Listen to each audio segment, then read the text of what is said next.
It happened over a fitted sheet, which feels unfair because if my life was going to split into a before and after, I would have preferred something more cinematic than a laundromat that smelled like detergent and overheated metal. But that was the scene. Midnight. Fluorescent lights. Two dryers humming like they had personal issues. My best friend standing across from me in one of my old college hoodies, trying to fold a fitted sheet like it had insulted her family. Her name was Sadie, and for 6 years she had been the easiest person in my life to be around, and the hardest one to look at too closely. We met because she stole my seat at a 24-hour diner. Not by accident. I had gone to the counter to pay. When I came back, she was sitting in my booth, eating one of my fries and telling her friend if he wanted these, he should have respected the risks of walking away. I should have been annoyed. Instead, I laughed. She looked up at me, took in the fact that I wasn't mad, and smiled like she had expected that outcome the whole time. That was Sadie. Bold in the most casual way, funny without trying for it. The kind of person who could turn a stranger into a habit before either of you realized it was happening. After that, we became the sort of friends other people always tried to rename. Late-night food runs, phone calls after bad days, texts that started with, "Are you awake?" and never meant anything good for our sleep schedules. We knew each other's coffee orders, family drama, weird childhood fears, and exactly how to make the other one laugh when the mood was bad enough to feel permanent. Everybody around us found this suspicious. My older sister once watched Sadie reach across the table and take the pickle off my sandwich without asking and said, "You two either need to get married or stop acting like you already forgot the wedding." Sadie laughed so hard she nearly choked. I laughed too. Then we moved on, which had become our specialty. That was the arrangement. Something too close to name, so we didn't. Other people came and went. She dated a guy in med school who treated free time like an urban legend. I dated a woman from work who kept asking whether Sadie and I had a history, which, in hindsight, was a more intelligent question than I gave it credit for. None of it lasted. None of mine ever really got a chance to. Because sooner or later, every date had the same quiet problem.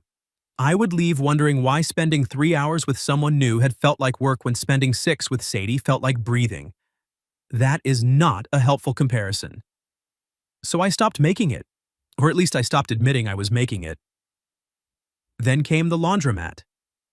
Sadie's washer had died in dramatic fashion that afternoon. Not gracefully died. Flooded half the kitchen died. I found that out because she texted me a picture of 2 soaked bath towels and the words, "I am one inconvenience away from starting a second life in another country." I called immediately. She picked up and said, "Before you ask, yes," I cried, but only emotionally.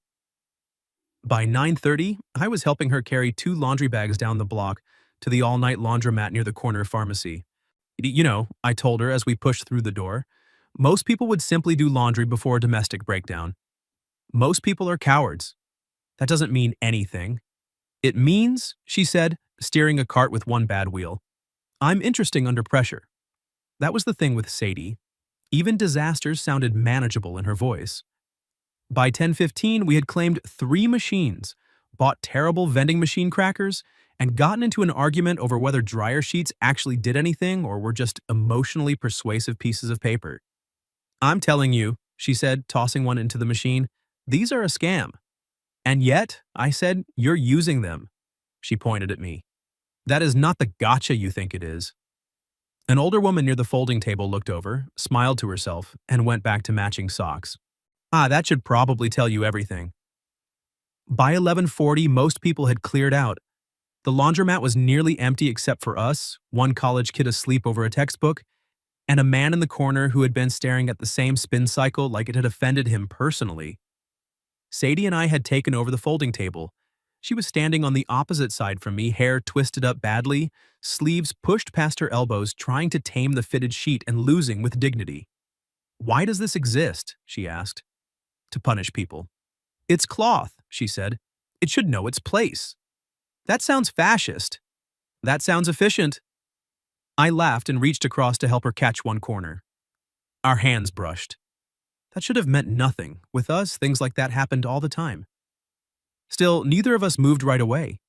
Sadie looked down at the sheet, not at me, and said, You know what my mother asked me yesterday? That is never a safe opening. She asked if I was ever going to settle down. That does sound like your mother. She said it while handing me zucchini bread, which somehow made it worse. Weaponized baked goods. Dangerous. Sadie smiled a little, but it didn't last. Then she pulled one side of the sheet tighter, glanced up at me, and asked, "Why are you still single?" I don't know what answer she expected. Probably something easy, probably a joke. Maybe some version of bad luck, or women are complicated, or I'm focusing on work right now, which is what men say when they want to sound stable instead of confused. The problem was, God, it was too late and too quiet, and too much of my real life was standing right across from me under fluorescent lights in my hoodie. So I answered honestly. Because every time I try to like someone, I said, still holding my side of the sheet, I end up comparing them to you. Sadie stopped moving. Completely. The fitted sheet slipped half out of her hands and sagged between us.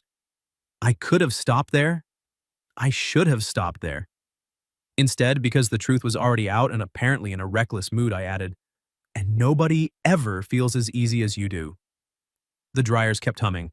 The sleeping college kid didn't wake up. Somewhere behind us, quarters clinked into a machine. But right there at that table, the whole room changed. Sadie's face did too, not just surprised, not embarrassed. It was worse than that. It was the face of someone who had been trying very hard not to hope for something and had just heard it anyway. "Ben," she said quietly. I had never heard my name sound like that in her mouth before, like it mattered too much all at once. She looked down at the sheet, then back at me, and whatever she saw on my face made her cheeks go pink. When she spoke again, her voice was softer than the laundromat had any right to deserve. "That," she said, "is not a best friend answer." Sadie looked like she wanted to laugh, panic, and run at the exact same time. Instead, she stayed very still, one hand still tangled in the fitted sheet, eyes locked on mine like if she looked away too soon, the whole moment might collapse into something smaller and safer. I didn't let it. "Yeah," I said. I'm aware." That's a terrible response. It's the honest one. The corner of her mouth moved, but it wasn't a smile yet. More like disbelief trying to decide if it was allowed to become relief. Around us, the laundromat kept going. Dryers thumped. Fluorescent lights buzzed.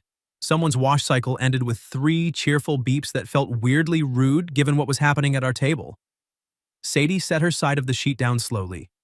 "You picked midnight in a laundromat to become self-aware?" she asked. "I didn't plan it." "No?"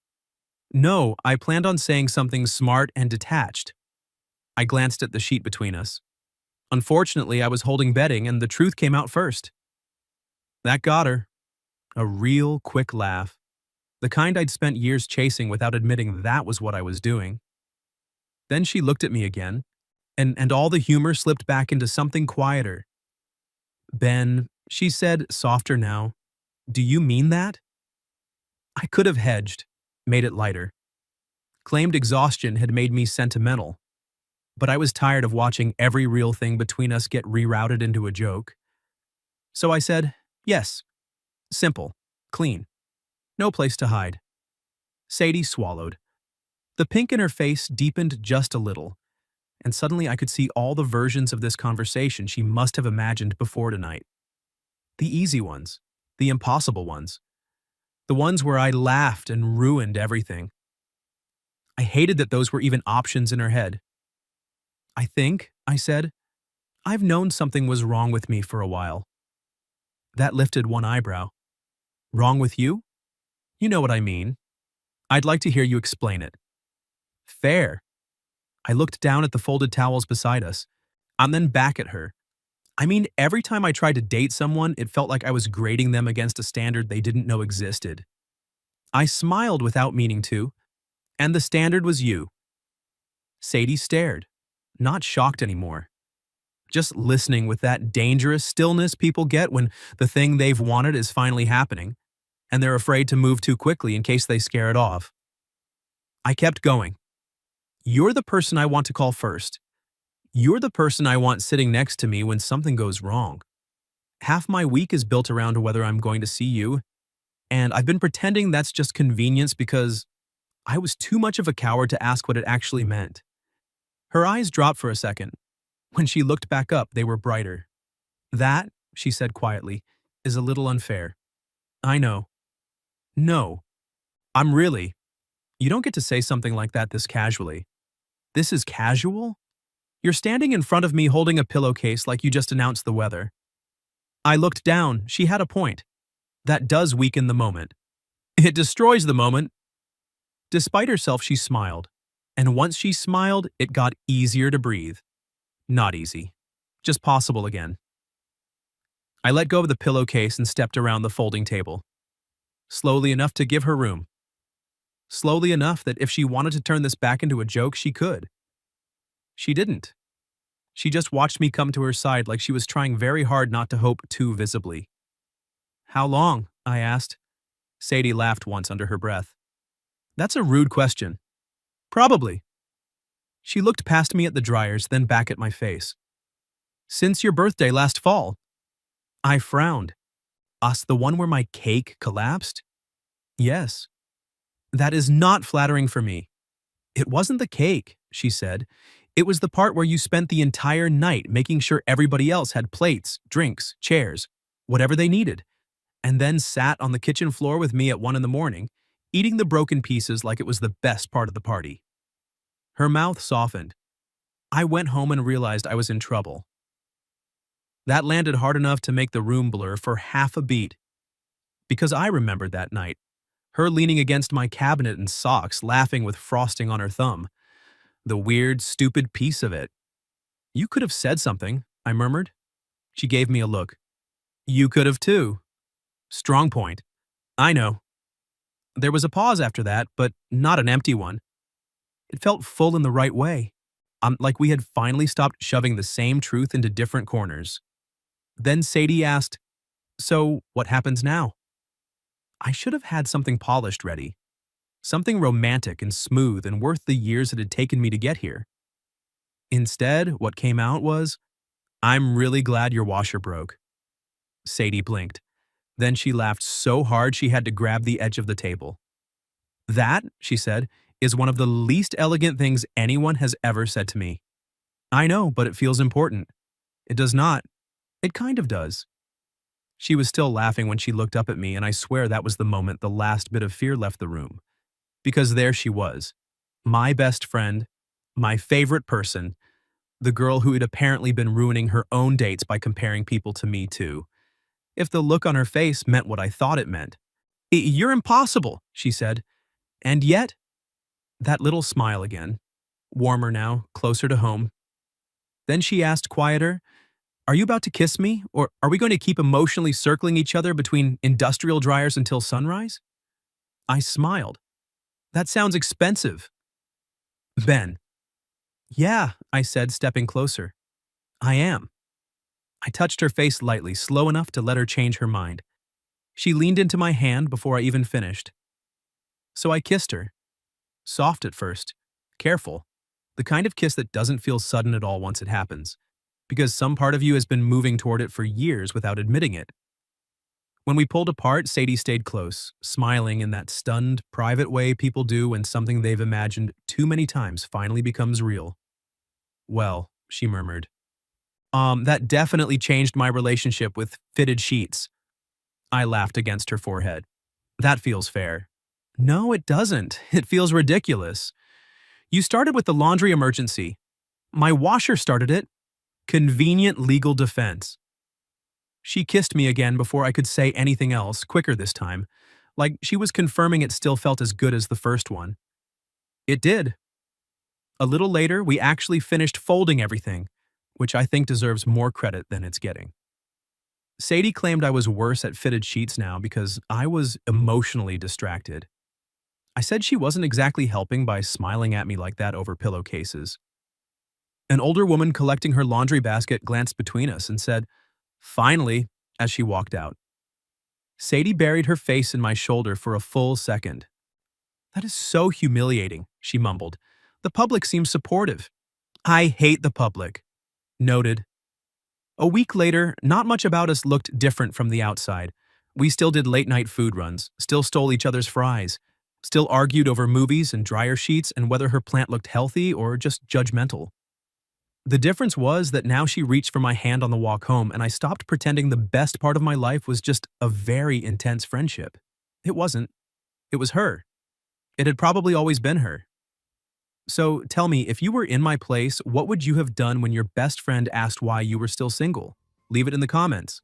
And if you like this story, don't forget to like the video, subscribe to the channel, and I'll see you in the next one.